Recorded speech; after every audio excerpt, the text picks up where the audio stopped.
ঘোষণা করা হয় ঘোষণাপত্র। ইসরায়েলের সাথে কূটনৈতিক সম্পর্ক ছিন্ন করতে পৃথিবীর সব দেশের প্রতি আহ্বান জানানো হয়। সেই সাথে ইসরায়েল ভ্রমণ ইস্যুতে বাংলাদেশি পাসপোর্টে আগের শর্ত ফিরিয়ে আনার দাবিও ছিল ঘোষণাপত্রে।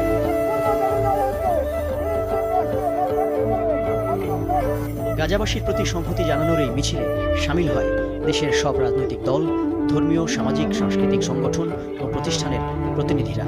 দূর দেশের নিপীড়িত মানুষের পাশে দাঁড়ানোর আহ্বান তারা ছড়িয়ে দিলেন লাখো জনতার মাঝে।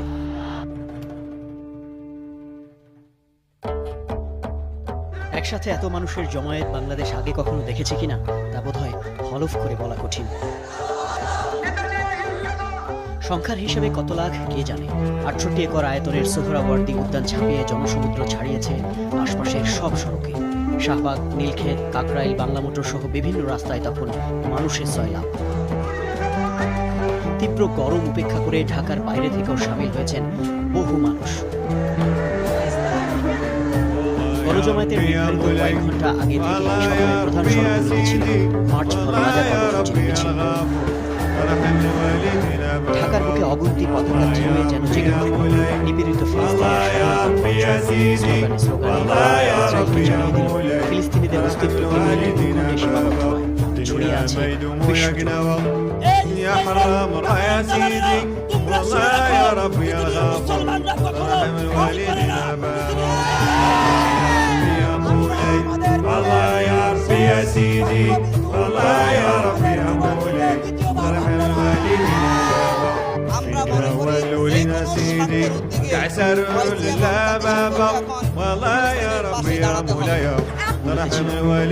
গাজা কর্মসূচির মিছিল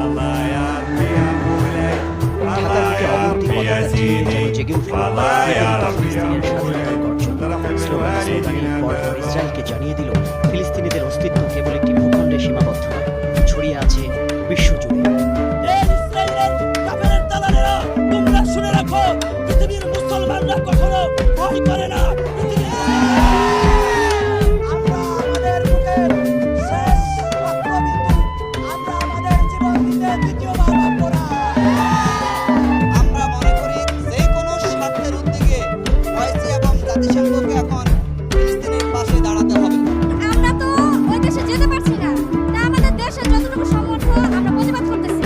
গাজাবাসীর প্রতি সংহতি জানানোর এই মিছিলে শামিল হয় দেশের সব রাজনৈতিক দল, ধর্মীয়, সামাজিক, সাংস্কৃতিক সংগঠন ও প্রতিষ্ঠানের প্রতিনিধিরা।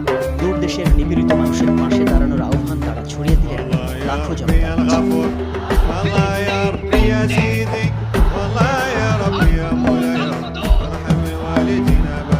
এরপর মঞ্চ থেকে ঘোষণা করা হয়